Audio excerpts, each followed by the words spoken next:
talk by Professor Erik Ringmar, who came all the way from Istanbul. He's professor of international relations at the Ibn Haldun University in Istanbul. But he is, by birth, he is Swedish and studied political theory and history and international relations. And he got his PhD from Yale University in the United States. We're not going to share any years with you. But his research is focusing on the intersection between political theory and world history. So it's a broad and deep. And I had the privilege of listening to him the day before yesterday, or is it yesterday? Probably yesterday. Huh? Yeah, Yesterday, right. And so I'm looking forward to listening to him. He's going to talk about the title of his talk is Between Religious Beliefs and Practices, the Flaws of European Human Rights Legislation. With this, I'm going to leave you with Professor Ringmar. He's going to speak for about 45 minutes, and then we'll take your questions. Okay. Okay, thank you very much. Nice of you to be here so late in the evening. I'd like to start by thanking Recep Şentürk for inviting me, Mustafa Osman El Amin for taking me to a restaurant today where I ate fish from the Nile for the first time. And that was unbelievably delicious. And of course, Mrs. Sabika Shaban, who has arranged a number of details, who also pointed out that the original title of this talk wasn't any good. And I rewrote the whole thing. And it's much better talk as a result. So. I have text, unfortunately. I try to talk in a lively way, if I can. So I'm going to talk about Muslim religious practices and European human rights and the legislation in Europe. But this is actually a pretext. I'm actually not that interested in the law as such. What I really want to know more about are religious beliefs, what beliefs are and how we come to believe. European human rights legislation provides me with a way to approach this subject, and that's why I start there. So why am I interested in this? My background is political science, right? Well, I recently published a book about physical movements and cognitive theory, okay? So in order to imagine, to think, to know, to will, you need bodies and you need to move around. It's a mistake to think that cognition happens only in your head. It happens in your body and in your movements. And I'm interested in religion for the same reason. After all, religions ask us to engage in a lot of movements. I have a hypothesis. Religion doesn't only happen in our heads, it also happens in our bodies. Indeed, it happens in our bodies before it happens in our heads. So something about me, I'm coming to this topic as an outsider to religion, and an outsider to Islam. As a result, what I'm going to say does not conform to any official theology. My theology is sort of homemade, okay? I make my own theology. At the same time, I'm a friend and not a critic of religion. I'm trying to understand. I'm not trying to challenge or criticize. I would like to be a believer, even a believer in Islam. And this is why I want to understand what beliefs are. But let's start with European human rights legislation. In recent years, the practices of Muslims living in Europe have been subject to a number of legal restrictions. So France, headscarves are banned in schools. Burkinis, Muslim swimwear for women, are banned in public swimming pools. Full-face veils are banned in public spaces. Muslims are not allowed to pray outside, such as outside of a mosque. Denmark, cartoons featuring the Prophet Muhammad are permitted by law, but burqa and niqab are banned. Children in so-called ghettos, areas with high proportion of immigrants, often Muslims, are forced to spend at least 25 hours per week away from their parents in order to teach them Danish values. Sweden, the burning of the Quran is allowed by Swedish law. Halal meat is banned. Calls to prayer is limited to 2 mosques in the whole country, and only for Friday prayer and at a very low volume. Male Muslim politicians in Sweden who refuse to shake hands with women have been dismissed. Switzerland, face veils are banned, halal meat is banned, minarets for mosques cannot be constructed, and so on and so on. But there is religious freedom in Europe. Everyone has a right to believe what they want and to freely practice their religion. If that indeed is the case, how can restrictions like these be accepted? In order to answer this question, we have to look closer at what European legislation says. So, according to the European Convention on Human Rights, Article 9, on freedom of thought, conscience, and religion, quote, everyone has a right to freedom of thought, conscience, and religion. This right includes freedom to change his or her religion or belief, and freedom, either alone or in community with others, in public or private, to manifest his or her religion or belief in worship, teaching, practice, and observance. Yeah, end of quote. But there are restrictions to this freedom. The freedom to manifest one's religion or belief can legally be restricted if doing so, quote, is in the interest of public safety, for the protection of public order, health, or morals, or for the protection of the rights and freedoms of others. So that's quite a mouthful, right? Legal passage, but I'll try to explain. So, in other words, one person's right to practice their religion should not interfere with another person's freedom of expression. No one should be able to claim that they are offended, for example, on behalf of their God,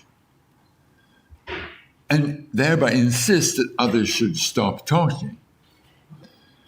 Religious believers should not have a veto over what other people can say. So in that sense, the right to offend is guaranteed by European law. Hence, the cartoons of the Prophet Muhammad, published in Denmark in 2005, and the burnings of the Quran in Sweden a year ago. According to European human rights law, both are expressions, and thus legally protected, no matter what Muslims say. However, it's obvious to me that the European Court of Human Rights knows little about religion. It doesn't understand what religion is or how it works. Consider this. Article 9 makes a sharp distinction between beliefs on the one hand and manifestations of beliefs on the other. On the one hand, there is a right to hold a belief, and on the other hand, there is the right to manifest that belief. The right to hold the belief is absolute, unconditional. No government can interfere with it. But the right to practice one's belief is not absolute, since, in the words of the law, the manifestation by one person of his or her religious beliefs may have an impact on others. So, what we think in our head is our own business. We can have any beliefs we like, but when we start to manifest this belief in practices, those practices can interfere with the rights of others. And if it does so, then we don't have the right to practice.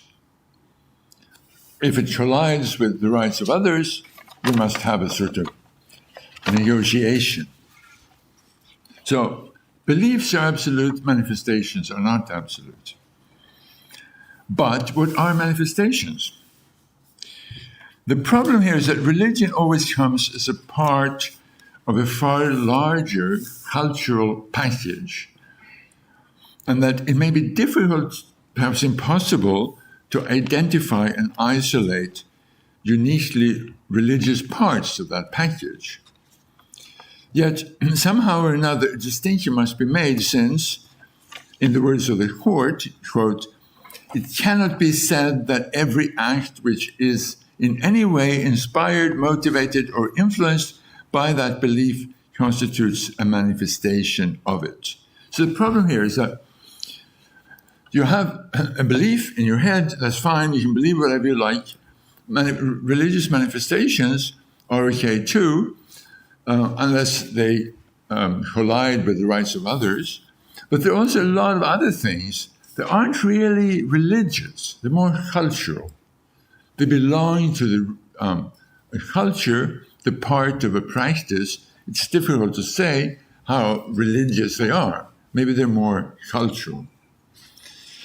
So the law says that the manifestations, in order to be protected by law, must be intimately linked to the religion or belief in question. But this is strange, right? Who is to decide what is intimately linked to my religion? If eating halal meat is important to my religion, then it's intimately linked for me. If wearing hijab is intimately linked to my religion, then it's part of the practices that are important to me. So it's difficult for the law to come in and draw this distinction between what is an essential manifestation and what is just sort of culture. But I think that the bigger problem is this distinction itself, the distinction between beliefs and manifestations of beliefs. This is what European law presupposes, that you make this distinction. But as I see it, this is a very European and a very Christian way of thinking about religion. Or, to be more precise, it's a very Protestant way. In Christianity, beliefs are crucial. And in Protestantism, only beliefs matter. According to Martin Luther, salvation comes sola fide, from faith alone. We are saved not because of the actions we carry out, but because of the cognitive processes that take place in our heads. Christianity emphasizes orthodoxy, the right beliefs. Christianity is an orthodox religion. It's all about believing the right things. There are rituals in Protestantism too, of course, but they are not that important. There has, broadly speaking, been a shift in Christian theology since the Reformation, away from rituals towards a more rational, more mind-based understanding of religion. This is a process of rationalization, and it was particularly important in the 19th century. Christianity was updated to fit with the requirements of the modern era. So mysteries were ignored, or they were regarded as embarrassments. The Bible was increasingly understood as an allegory rather than as a literal truth. Theological liberalism reinterpreted the doctrine in light of scientific knowledge, and the hope was that a new focus on social issues would make the church more relevant to contemporary concerns. As a result, religious practices were de-emphasized. Religion only happened in your head. Other world religions don't work this way. So Judaism, Islam, Hinduism, Buddhism, Taoism, Jainism put much more emphasis on the right practices than on the right beliefs. Scholars of comparative religion call these religions orthopraxic religions. They're not orthodox. It's not about the right beliefs. It's about the right practices. It's what you do. It's not what you think. So Christianity is all about thinking. These other religions are more about what you do, your actions. And it's important to do the right actions. They're orthopraxic. In orthopraxic religions, what goes on in a person's mind matters less than the rituals they perform. This is not to say that rituals are mindless, like purposeless or inattentive. Rather, orthopraxic religions insist that minds and bodies are impossible to separate. We are in our bodies just as much as we are in our minds. And it's a whole mind-body compound that engages with the divine. As a result, religious practices may be impossible to separate from beliefs. Practices and beliefs are sort of the same thing. Or the practices are never translated into beliefs. Or the practices come first and the beliefs come only later. So compare Islam. Beliefs are important in Islam too, of course, but rituals play, comparatively speaking, a bigger role than in Christianity. Islam is a more orthopraxic religion.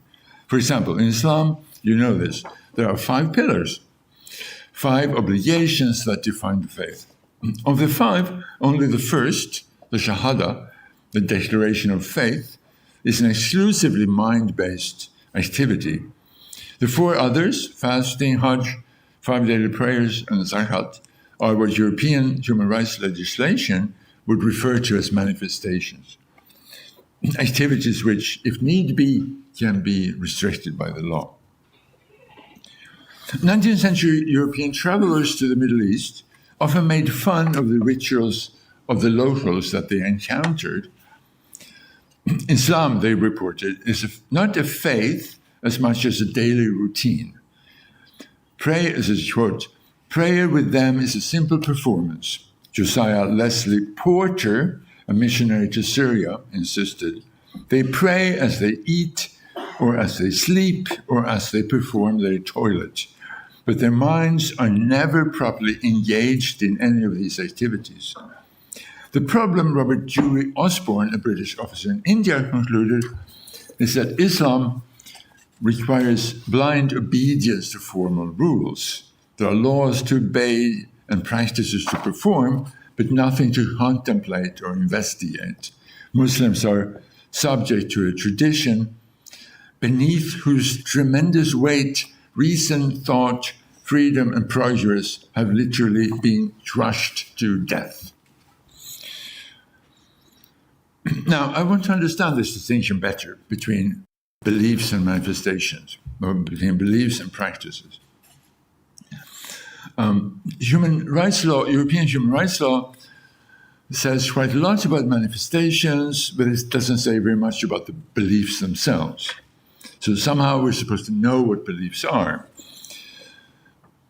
If you look up at the word in a dictionary, it says a belief is a mental acceptance of a claim as true, a faith or trust in the reality of something. That is, to believe is a cognitive process that goes on in our minds. The result of this process is a statement about the world. We believe that.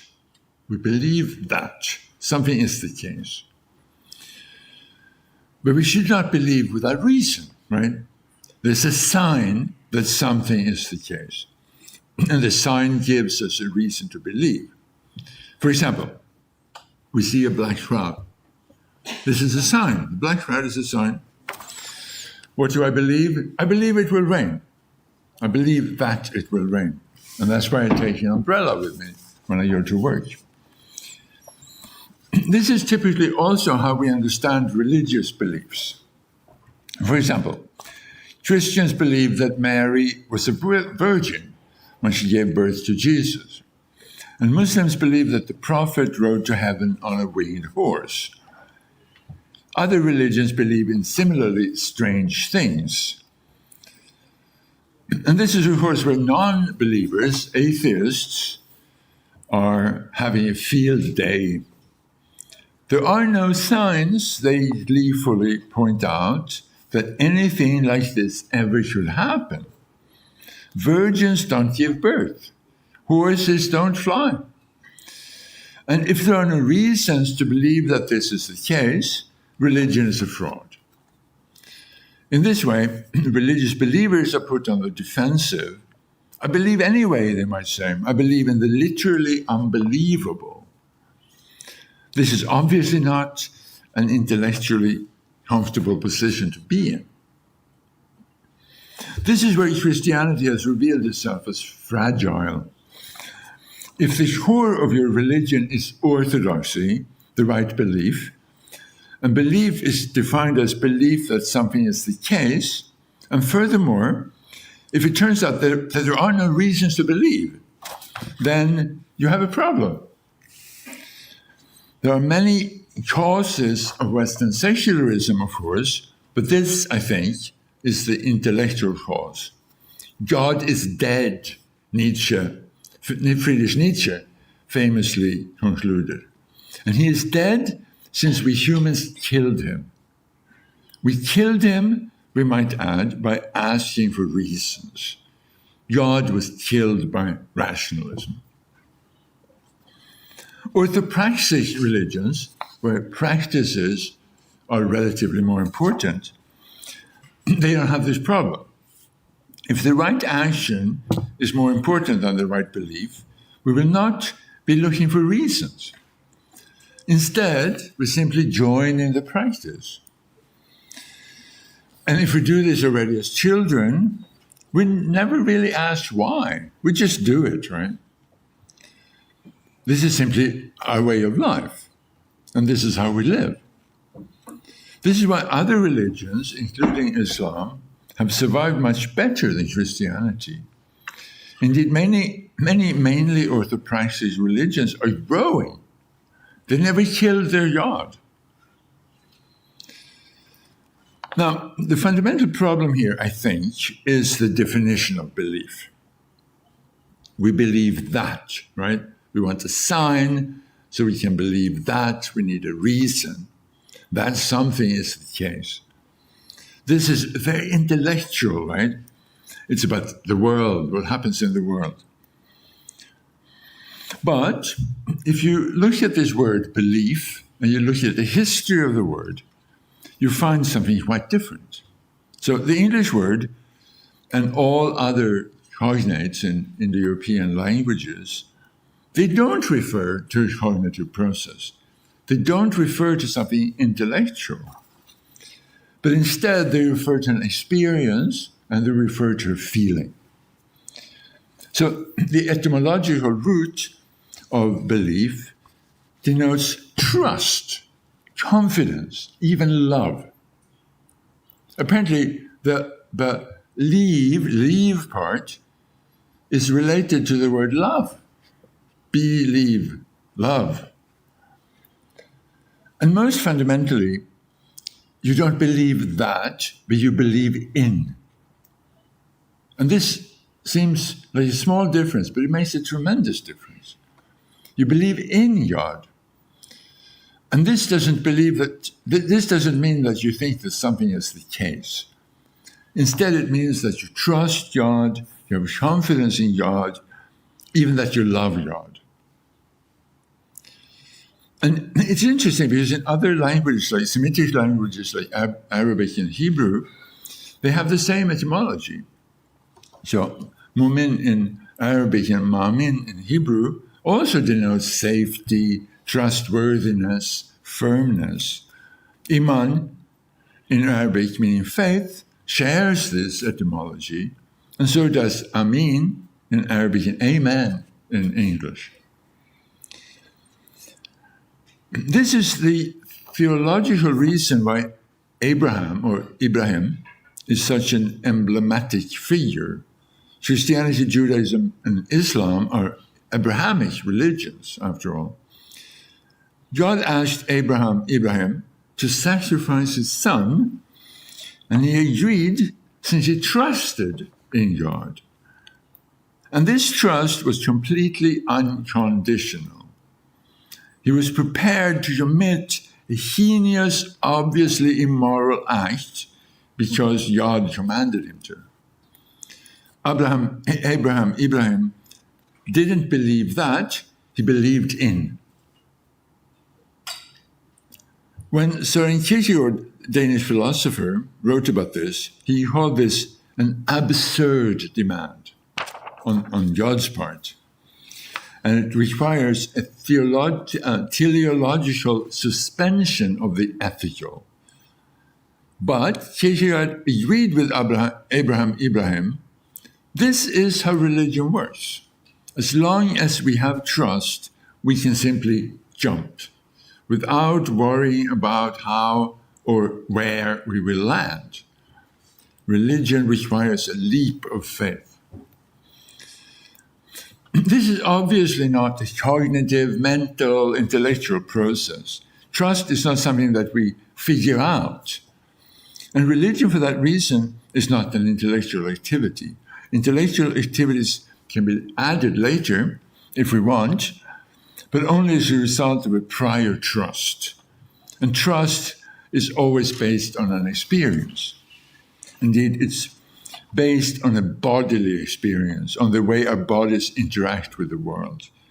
Trust is experienced physically before it's acknowledged by our mouths. Consider newborn children. We learn to trust already as babies, way before we have language and before we have culture. We trust that our mother's breast will be there when we are hungry. We trust that our parents will come when we need them to care for us. And in the same way, when we start to crawl and later walk, we trust that the ground is solid. The ground is there, it supports us. We're moving around, we are testing our environment, and the environment responds by being stable and supportive. And this is how we come to trust in the world. Despite the significance of Ibrahim for all Abrahamic religions, we are unlikely to follow his example. Few of us would be prepared to actually kill our children. But as I said, I come to religion as an outsider. I don't have the required trust.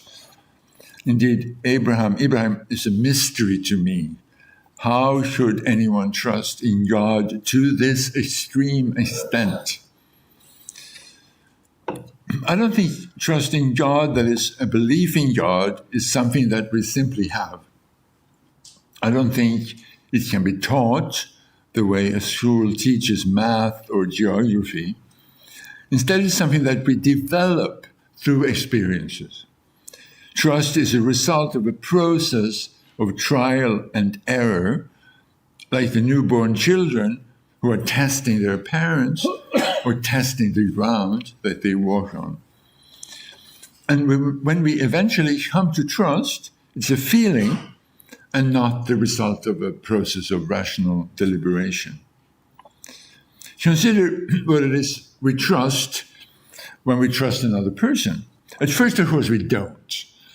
If we never met this person before, we have no idea who they are, and we have no reason to trust them. But as we continue to interact over time in many different situations, we gradually learn more and more about them, and little by little, trust comes to develop. A belief in God, I think, works much the same way. Religious beliefs are a result of an interaction between ourselves and the divine, and it is by means of this interaction that we gradually come to trust in God. Again, trust is a feeling, not a process of rational calculation. Again, consider Ibrahim. It wasn't that God showed up one day and made this outrageous demand. No, the relationship went way back. God had spoken to Abraham on numerous occasions before, and they had even committed themselves to a covenant. They had made a public commitment to each other. As a result, when God made this outrageous request, Ibrahim had good reasons to trust God. I want to highlight one aspect of this interaction, the way it relies on the spoken word. Abraham heard God speak, and he listened. Then Abraham spoke to God, and God listened. In many religions, this is how humans interact with the divine. For example, conversion stories that tell how a person came to convert to a certain religion, they often tell of these oral exchanges. They were calling out to God, they tell us, and God responded. Or alternatively, God was calling out to them and they responded. You called, you shouted, and you broke through my deafness, says St. Augustine in the Confessions. Listen out for a familiar voice. Mevlana Jalal al-Din al-Rumi suggested, a voice that sings your name. It's sweeter than midnight sleep and more graceful than the song of a royal poet. Now, the obvious alternative would be to rely on our eyes instead of our ears. And there are, of course, religious visions too. But visual experiences of the divine are far less common. In the Christian Bible, few people report that they saw God, and many, many more report that God spoke to them. Compare Islam. The Quran contains God's words as conveyed by the angel Gabriel, but portraying God in visual form is haram. There's a reason for this, I would suggest. A few minutes ago, I made a distinction between believing that and believing in. And I said that it's easier for people in modern society to believe that than to believe in. This is not surprising. In modern society, visual evidence carries far more weight than oral evidence. We believe that something is the case since we can see it with our own eyes. We see that this is the case. Seeing is believing, right? The relationship here is between ourselves and an external reality to which we have immediate access. We ourselves are the authority that can verify the truth of a belief. But voice-based interaction doesn't work this way. When we hear a voice speaking to us, the question is always whether the voice should be trusted. Unless we believe in the authority of the voice, we won't believe what we are told. There's no independent means of confirmation, as it were. We have to listen to word by word, right? The words come out slowly from an outside source. They come into our ears. If we see something, we see it immediately. We see everything at the same time. But we're subject to this voice that we have to learn to trust. We believe that with our eyes, and we believe in with our ears. the modern insistence on visual evidence rather than acceptance of oral authority has made it more difficult to trust in God. We want visual evidence. We want proof with our own eyes. And we're not prepared to listen to voices. Unless we see God with our own eyes, we refuse to believe that he exists. Now, as you noticed, this is not really about European human rights legislation, okay? That was a pretext for talking about religious beliefs. However, I would like to come back to the question of freedom of religion in Europe. And the way to do this is to say something about rituals. According to the view I'm proposing, religious rituals are crucial in producing and maintaining religious beliefs. Rituals are the main way in which we engage with the divine. Moreover, this engagement is continuous. The rituals are repeated on a daily or perhaps on a weekly basis, and it's a result of this interaction that we build up and maintain a relationship with God. We call, God answers. God calls, we answer. This is how we come to trust in, that is to say, believe in God.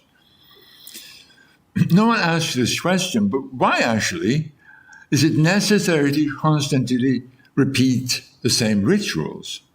5 times a day, or at least once a week in Christianity, we're doing the same things. Why?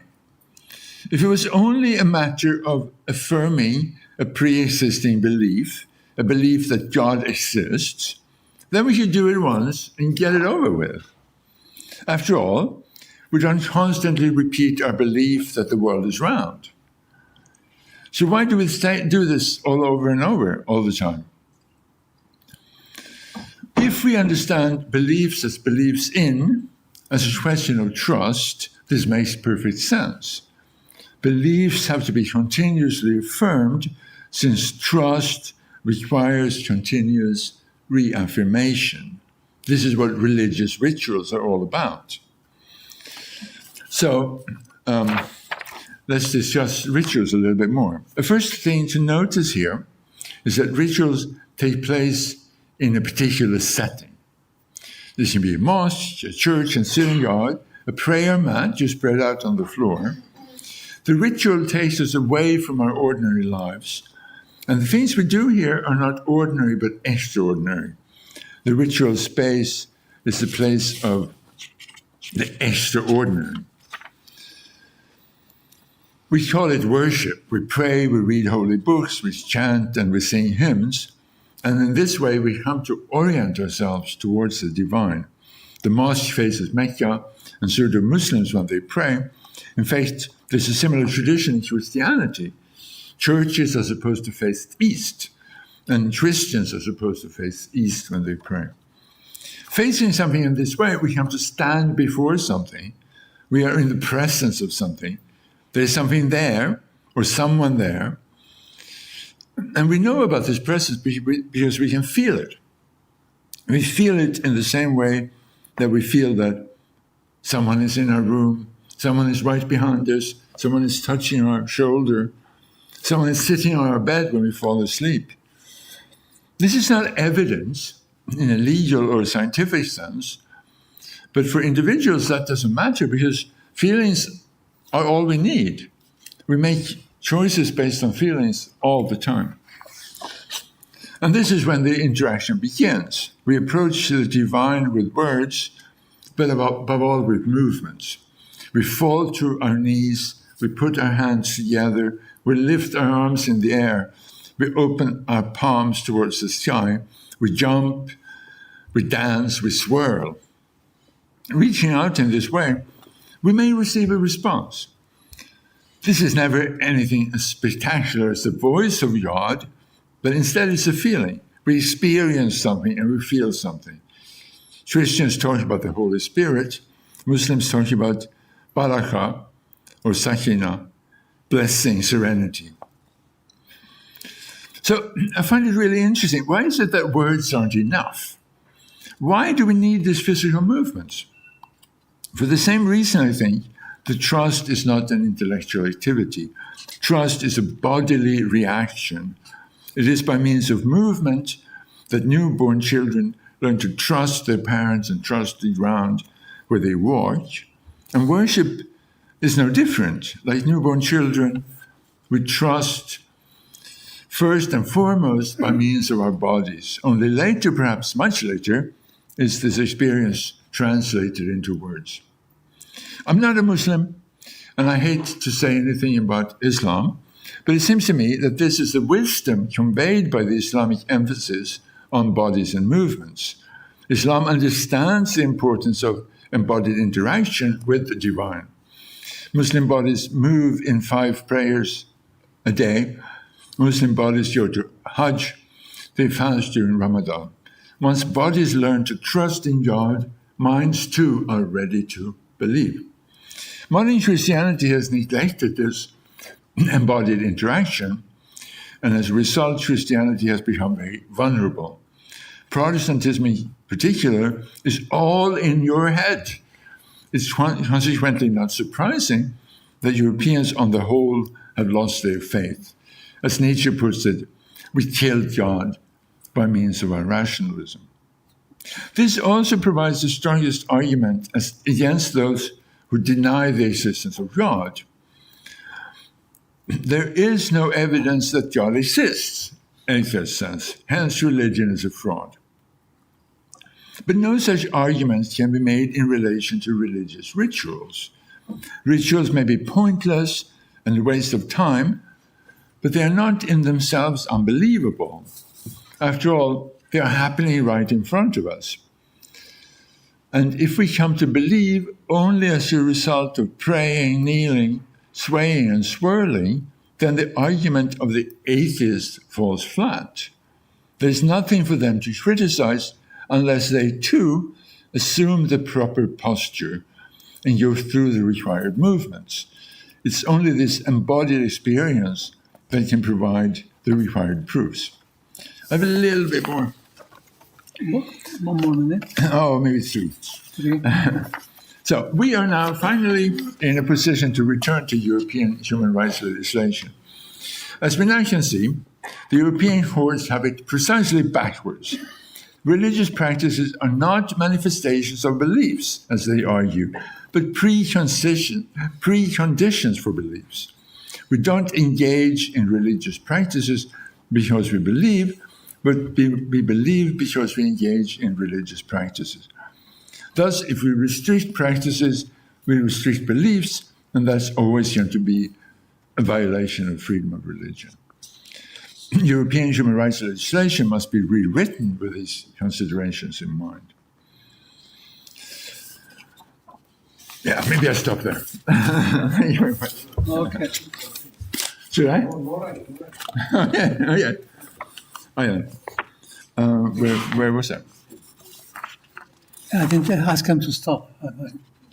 I gave him a minute. He said he will do it in 3 minutes. So he took just 1 minute. Oh, where was it? Yeah. Yeah, but the discussion really could really provoke more depth in terms of his presentation. So, when I read this now to you, it sounds kind of abstract. When I wrote it up, it sounded clear, but when I speak it, it sounds a bit sort of convoluted. So, let me summarize. The point is that in European human rights legislation, they say that we have beliefs, and we can believe whatever we like. However, manifestations of beliefs are problematic because they collide with other things that people do in the world. So beliefs are okay, manifestations are not. And what I'm saying is that this distinction doesn't work, or it presupposes a very Christian understanding. In Christianity, it's okay, because beliefs are the important thing. Manifestations don't matter. But in other religions, manifestations are super important. Rituals are super important. And you won't have a religion without rituals. And the reason is that other religions value the bodily engagement much more. And I'm asking, like, why do you value the bodily engagement? It's because you're not believing that God exists. You're believing in God. And believing in God requires a body that engages with the world. just like a little child. You must learn to trust. And this is what you do in a ritual. You go through the ritual and you engage in a conversation where you speak, God answers, God speaks, you answer, and this is manifested through your movements. And this is how you develop trust or confidence or love, belief, right? And if you take this away, you take away everything. Because this is where beliefs come from. Beliefs start there. And they don't start in your head the way European human rights legislation thinks. So they have it backwards. You can't make this separation. You can't say that beliefs are okay, manifestations are not. You must protect the manifestation if you want beliefs to take place. Is that better? A little bit better.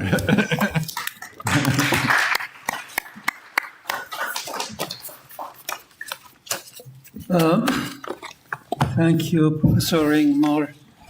It's a thought-provoking presentation. I could see you are really trying to test those ideas, and there's no better place to test them other than in academic setting. So, great. Let me, before open the question to the audience, let me ask you a question. It seems to me that you are you're dealing with very important concept of movement, or you can use the word action, right? I mean, action is a movement that is purposive movement based on some intent. So you're using the concept of movement. You are rightly saying that Islam emphasizes movement or action. And in fact, there's a beautiful hadith of the Prophet that says that when the human being move one step toward God, God will move two steps. Yes, exactly. And when the believer moves, jog toward God, God will come running. Or figure of speech. In other words, to engage with God, you have to take the first step, and then, because about experience, isn't it? Mm-hmm. So I think you have a lot, important points. Probably you need to test them also with other people who are really into that particular mode of thinking. We have Dr. Dean, Dr. Rajab, and others also. You might have to have like a small circle of testing, debating those ideas. But thank you for sharing them with us. And now my question to you is, can we create a synthesis? I mean, of course, intellectualism is not necessary for faith. And maybe early Muslim scholars were not really very much. But on the other hand, Islam stress rational understanding. So when have you read the Quran? When we read the Quran, then it always comments about, this is a book for people who reflect, who contemplate, who think. So thinking has to be there, but it doesn't have to be philosophical, mystical thinking to get to faith. So do you think that you could really create synthesis rather than either or, that either rational or based on action? Can we say that the action can lead into more deeper rational understanding and vice versa? It's a dialogue between the human being and the being, the creator, etc. Yeah, I think that's the right way to think about it. And rationalism obviously enters in, but as I'm trying to say here, it enters in at a later stage. Of course, you can have legal theories, rational theories, and scientific theories, but it presupposes a belief, and the belief is a question of trust. That's what I'm trying to say, and it's difficult to justify the rational arguments unless you have that trust. So what comes first is it's the trust, and then everything else comes later. But of course, if you do proper theology, then you build up the structure, right, with all sorts of arguments. But at the bottom, there will always be this faith in the sense of confidence and love, right? Yeah. And that must always be the beginning. And the question is, how do you find that faith and love?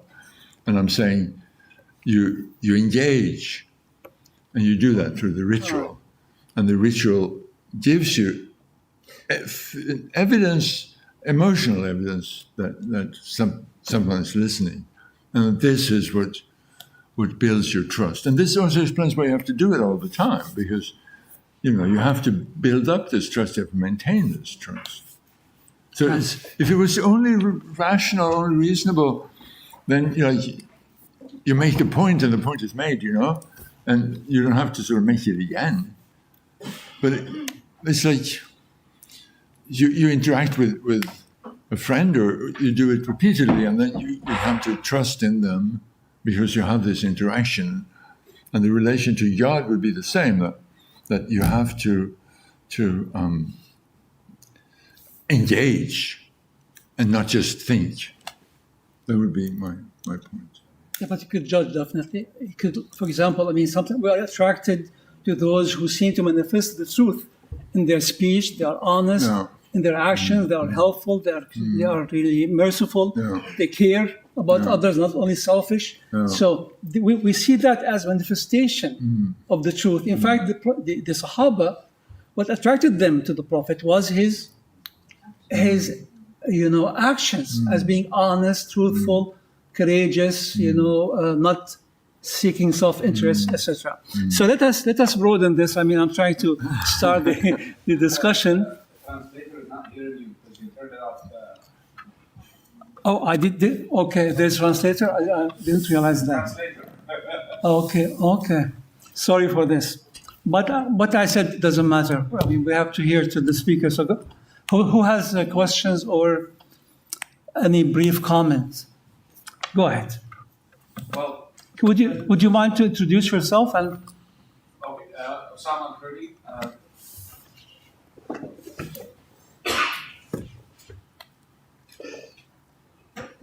Thanks for works now. Well, my name is Osama Kurdi. I'm from the public. I work for Haldun University. So thank you for offering this to the public today. I want to hear your opinion. I want to get you back to the flaws of the European human rights, Right. even though you said that's a pretext. But what's your opinion? Do you think that human rights, the flaws in human rights legislation, are you suggesting it is only due to the lack of understanding of belief and manifestation and rituals and culture, or associated with also other things? This is number one question.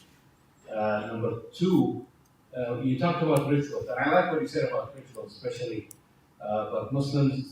As a professor of theology, I understand that.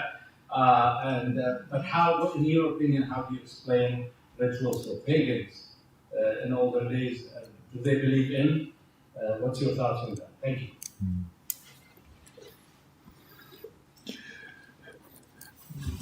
Well, there's certainly a lot of reasons why European human rights legislation is the way it is. But underlying this is a total lack of respect for this continuous engagement with God. So if you have this idea that the belief is the only thing that matters, then you have the belief and that's sort of the end of it, But if you have an understanding that the rituals are important and the continuous engagement is important, then you have to do it all the time, or you will lose your God, right? You will lose your belief. And this is what Europeans can't understand. Or Europeans, Catholicism is better. Catholicism is very ritualistic, after all. It's really a Protestant idea where everything only happens in your head. And so we Protestants lost our religion, and we're telling Muslims, don't do all this stuff. Why are you doing all this stuff? No need. You have your beliefs, and that's all you need. Your beliefs are sacred, they're protected, they're in your head. Don't do all this stuff. You don't need it. And I'm saying, yes, you do. If you don't engage in the rituals, if you don't do the practices, you will not have the beliefs. And this is where I see European human rights legislation as faulty, right? As wrong, simply. They don't understand. But I mean, if you want to talk more sort of in political and sociological terms, oh my God, you know, there's so much racism and prejudice and fear of foreigners, and I mean, it's ridiculous things you're not allowed to have. Adhan in Sweden, and for some reason it's considered disturbance, right? And this cannot. I mean, my explanation is how to say philosophical, and most people are not philosophical, right? They are just prejudiced, you know, for sure. And no, but something similar like burning of the Quran, which happened in Sweden very famously this past year. And Swedes say, oh, it's just an expression. You know, you can express your opinions, you can burn the Quran, no problem. And this is the same thing. I mean, it shows a complete disrespect for what makes up the religion. And that this is crucial for your faith, right? That you have sacred objects. So there's the other question. You had a second question. You had a second question. Sorry. I think I asked you about the rituals. I like what you said about the Right. rituals. But how do you explain, for example, the pagan rituals? They believe in your. Oh, I see. Yeah. No, but from this point of view, it's the same thing, I guess. So what I'm saying is that I am an outsider, and it's a sort of philosophical explanation of religion. And if you're inside the religion, you would say that there's a big difference between pagan rituals and proper religious rituals. But I suppose this is more like sort of anthropology of religion, something like that, you know? And if you are an anthropologist of religion, you see these practices and you say, oh, they're sort of the same, really. And also something like Judaism is so interesting. I mean, no one really knows what Jews believe, right? No one knows. I don't think the Jews even know. But they have all these practices, so many practices, everything, right? How to cook your food and how to dress and this is what makes up the religion. And from this perspective, it creates a continuous engagement with the art. You're always talking to God through the things you do. And then what your sort of beliefs are doesn't matter so much because you have this faith in God. Oh, yes. Okay, I'll take yes. Is there a mic? Okay, so we have. You can speak. We can hear you. Mike's here, so I don't know. Yeah.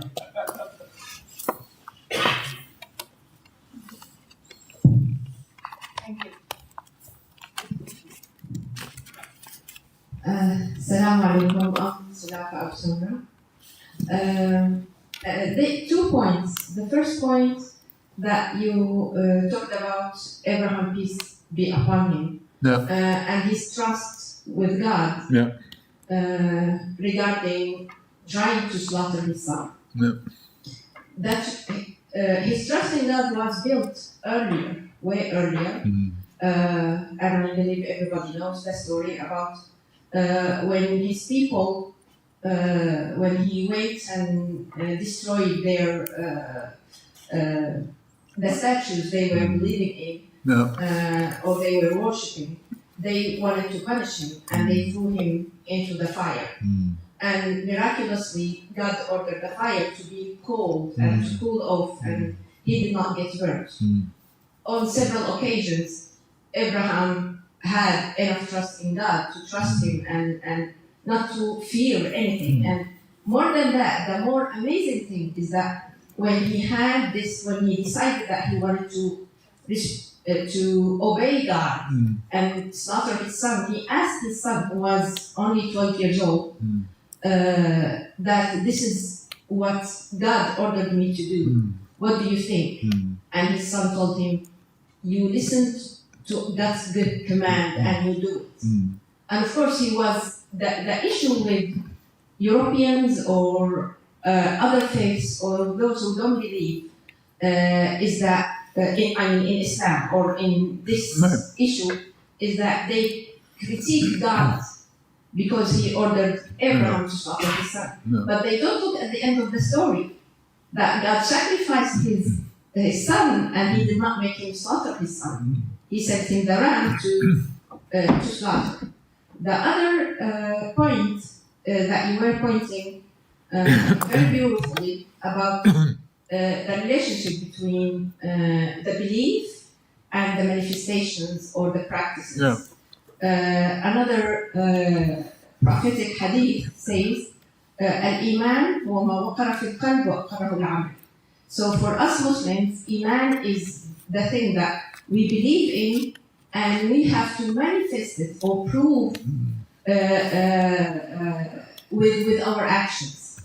Just like what Dr. Safi said earlier, apart from prayers and fasting and all of the other pillars that we believe in. So for us it goes hand in hand. It's extremely important. The declaration of faith is not only the declaration of faith. As we grow up, we believe in the creed. And it becomes as important as the practice. I mean, for us, there's no difference neither. So, thank you so much. No, but exactly, and what you say now is exactly what European human rights law doesn't understand. Because for them, it's enough to have a belief, but the belief doesn't have to be manifested. So this is why they make this distinction. They say beliefs is all that's required. You have any belief you like, but once you start to do things, then you're in trouble because other people have other rights. And this is exactly what European human rights law misunderstands. Actually, what you said earlier was very accurate about the prejudice. The prejudice against Muslims or other beliefs to practice. They don't want them to practice because they look down upon these practices. This is what we believe. I mean, why preventing women from wearing hijab?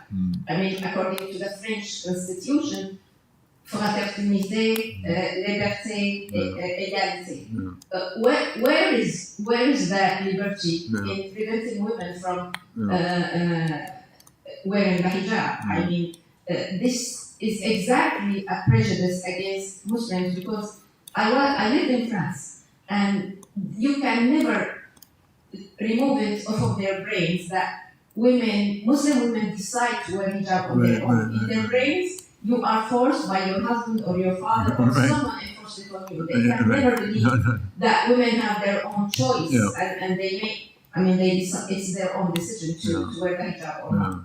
And this is exactly the opposite of forcing women to wear hijab. It's forcing them not to wear the hijab. It's all. No, that's true. And something I think Europeans don't understand is this necessity of sanctifying your life. So to make every day, every month, every year an interaction with God. And every place you are also is an interaction with God. So you orient yourself, you have a Qibla, you have a Hajj, and you have, space is organized in a religious way. And time is also organized in a religious way. You have your prayers. And wearing a hijab will always, I assume, remind you of your commitments, right? You have a commitment. But Europeans say, that's just culture. That's not part of your religion. It's just culture. It doesn't matter. We can take that away. And I think what they misunderstand is that this is a part of a whole worldview where your life is sanctified. And it's always in interaction with God. And Europeans just don't understand. And I think this, as I said, the reason goes back to the Christian redefinition in terms of rationalism, right? Beliefs have to be rational and forget all this cultural stuff and rituals. And once you get to that point, the religion just collapses. But Islam hasn't gone down that road, and that's why it's still strong, because it hasn't sort of succumbed to this rationalism. Okay. And of course, you made a very good point. Maybe it will address your statement that you can never understand Ibrahim, how he would do that. Because what she pointed out is that his faith in God and his trust grew out of experience. Of experience. Right. And in Islam, Ibrahim came to faith through a rational process. He started to wonder, who is the creator? Yeah. Who should I worship? Is it the moon or the sun or the stars? And they concluded the one who is worthy of worship is the source of all that being, is the creator. So it is really sort of a process. I mean, you pointed that out, that it has to be like sort of you call on God and God call on you. But that calling is when you start to feel the presence of God as he guides you or protects you or help you through your difficulties. No, that's right. And in that situation, an atheist can come around and say, God doesn't exist. And that argument doesn't work, right? Because you have that faith. You have that trust. So it's not, that's what I meant by this distinction between believing that and believing in, right? Atheists might say, why do you believe in this stuff? God doesn't exist. And the answer is, well, I don't know. I engage with him all the time, Yeah. Okay, we will take 3 more questions, beginning with you. Who else would like? So we have 1, 2, any third? Third, okay. Thank you very much. And fourth, okay, go ahead. So my question is, we do understand that there are flaws of European human rights legislation. We do understand. My question is that how to overcome these differences in opinions, principles, ideology, to have a peaceful existence. Because when we are having a peaceful existence, we can practice what we want to practice. So, that's my question. So, see if I understand. Means there are differences of opinion, ideologies, principles. Right. We are living in the foreign land. Okay? We are not Europeans. We have to live with them. So what is the solution? How to live? I see. All right.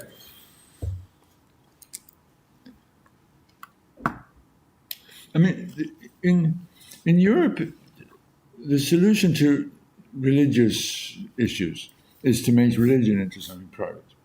And then the public sphere is not religious. This is like laïcité in France. I cannot hear you. Oh, sorry. So the solution in European countries like France is that you make the religion into a private matter. And the public sphere is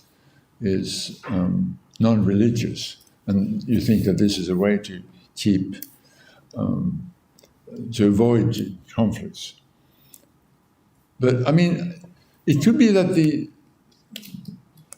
by making the public sphere more religious, you would actually, it'd be easier to solve the conflicts.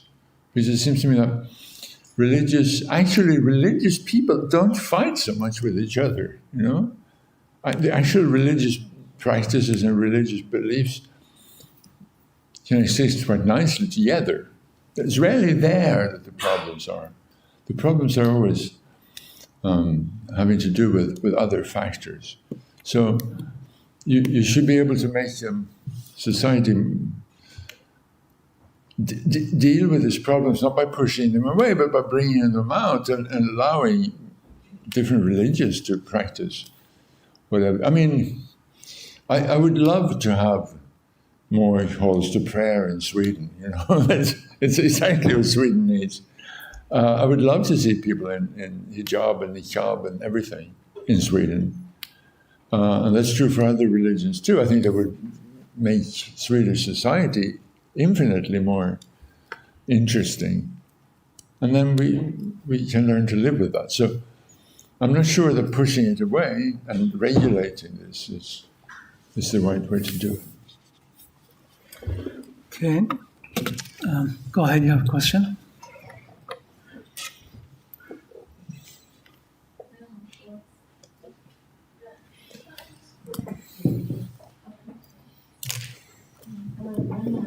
Thank you so much. My name is Shakir. I am a master's student at Haldun University at International Public Policy. I'm also former youth advisor for the Office of the Minister of Youth and Sports. I'm actually really interested in theology and psychology.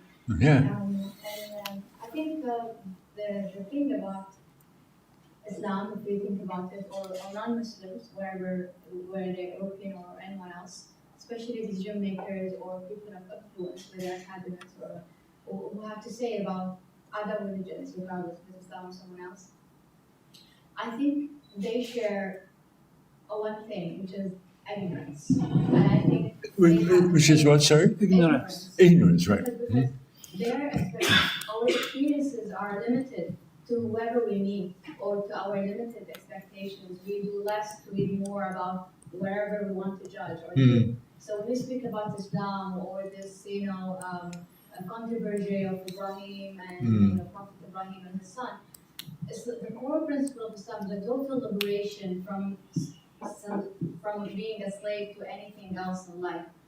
One of the main things is our own self, our own interest, our own ego. That's a very fancy topic nowadays about ego and this kind of stuff.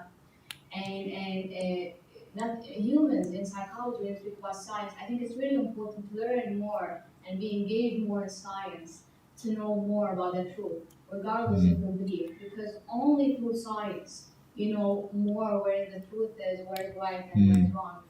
We see actually a tendency towards our own interests. Now, when you speak about racism and prejudice, things are more clear and aware because of these obstacles, they would never have an effort to learn more about Islam or to make peace about Islam, especially as a European organization who speak about that, who make themselves as a compass of moral and life in the world, and they are a very influence component in international public policy that influences the world.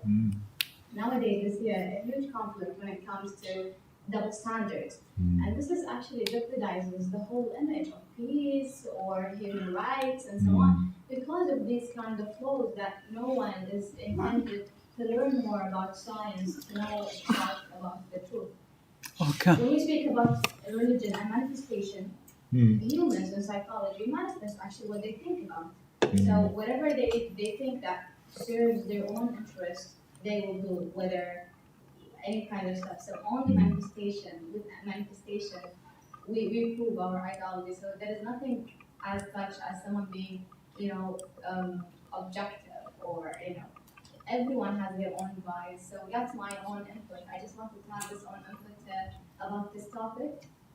And also, I have one question. If you have witnessed any kind of, efforts or project to just fix these, flaws in the European human rights legislation, especially regarding Muslims or other, beliefs, if they want to, search more about it or indulge more with academics or, communities to know more, to understand it, or do you see it as they are, standing with their own, perspective about these, and their own judgment, single perspective judgment about other religions? Yeah, because they think that this is enough.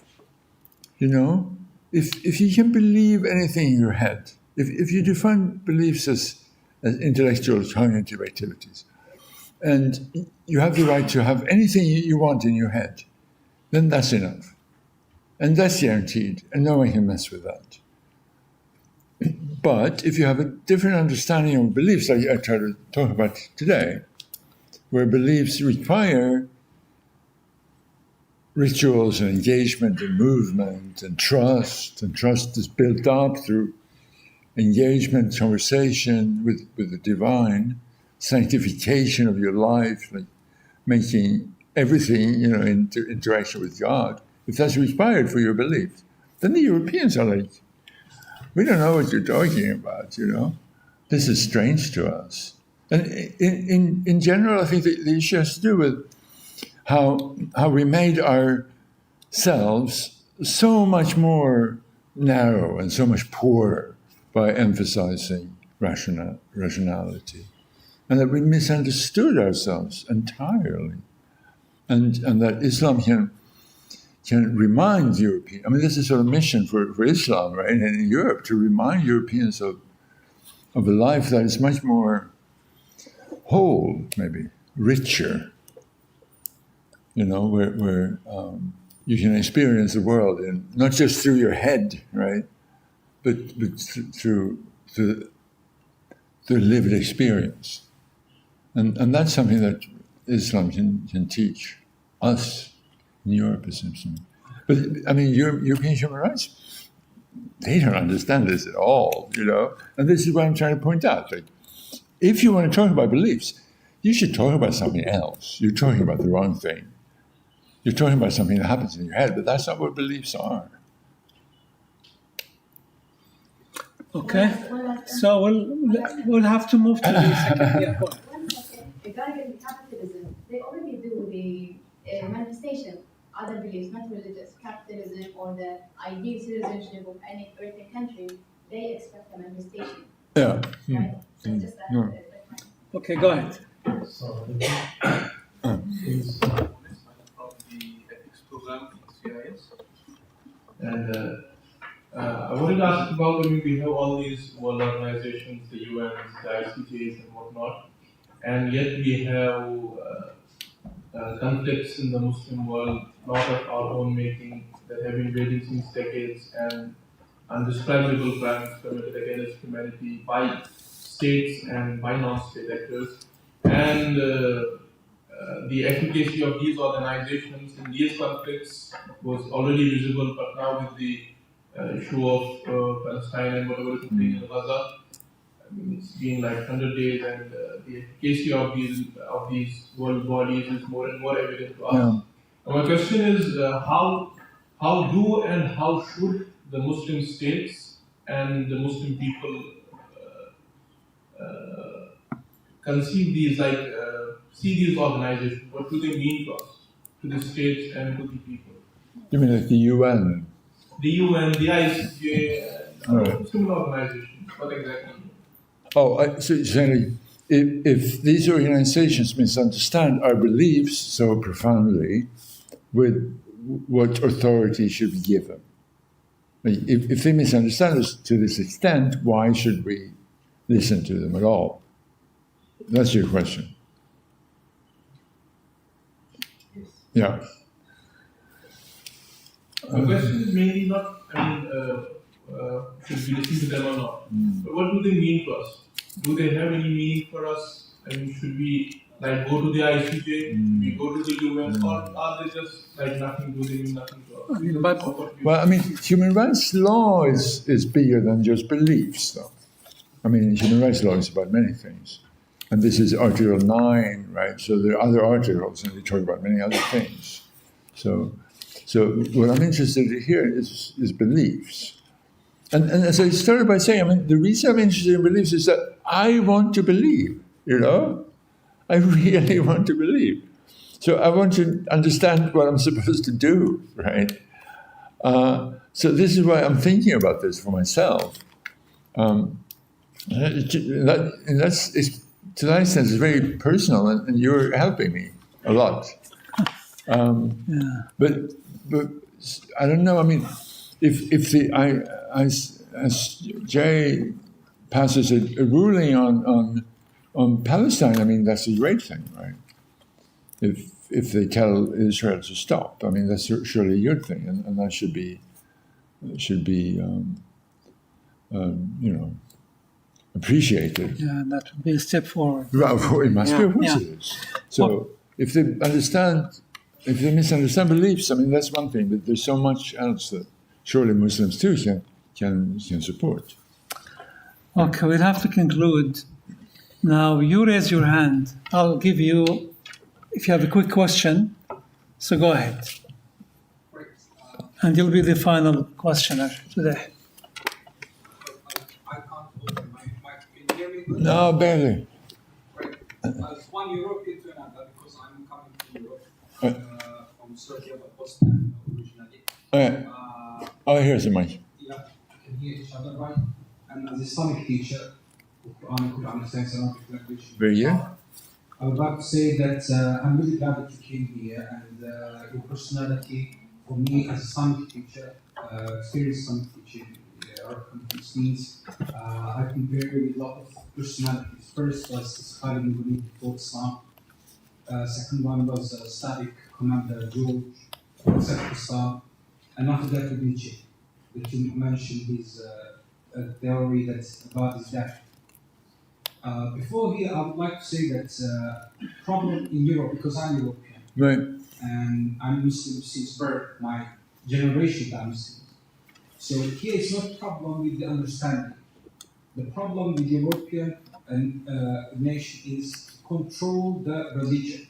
Because when they come to Arab and Islamic soul, they really understand very well what Ramadan means, what we should do for prayer time, for in time of before prayer, after prayer, what is halal, what is haram, they really understand. But through the law enforce, they really control religion through those organizations. And they want to put Islam in every single religion. But on the first place, Islam, on the fourth, how they understand their religion. As they did with Christianity, if you remember from the history that Christianity, before they came on the European soil, it was monotheistic religion. They believed in only one God. With Roman edict, which happened 300, 400 years after Jesus Christ, or Isa alayhi salam, Roman Empire transferred Christianity in Trinity that we, till now, we are not able to understand, 2,000 years after. So here, I personally think that you personally came to the stage like Nietzsche came, but you had a chance to come out from that door. Because Nietzsche, he died, and some narration said that he killed himself because he was not able to understand religion, how people they deal with religion. And that is why he said God is dead, because of how people they deal with God in Europe. We give you offer, like Haldun University did to George in the battle, and he said, if you want to have the keys of understanding of Islamic philosophy, and you will have chance to become from other side to the mirror and see a lot of things that you are not able to see till now, is to embrace Islam. The only thing for you to help you in spiritual, intellectual way, to embrace your faith and understand, and to go out from the homemade religion. There is no such thing, homemade religion. Religion will give you belief or not.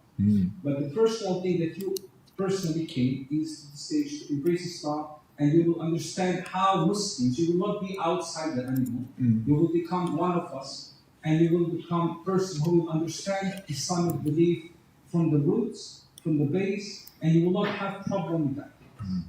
Thank you very much. Thank you very much. Thank you very much. Okay. Also, I'm going to add my thanks to you, Dr. Erik, for this very exciting and thought-provoking lecture. And very strange. And thank you all for being here and for your questions and engagement.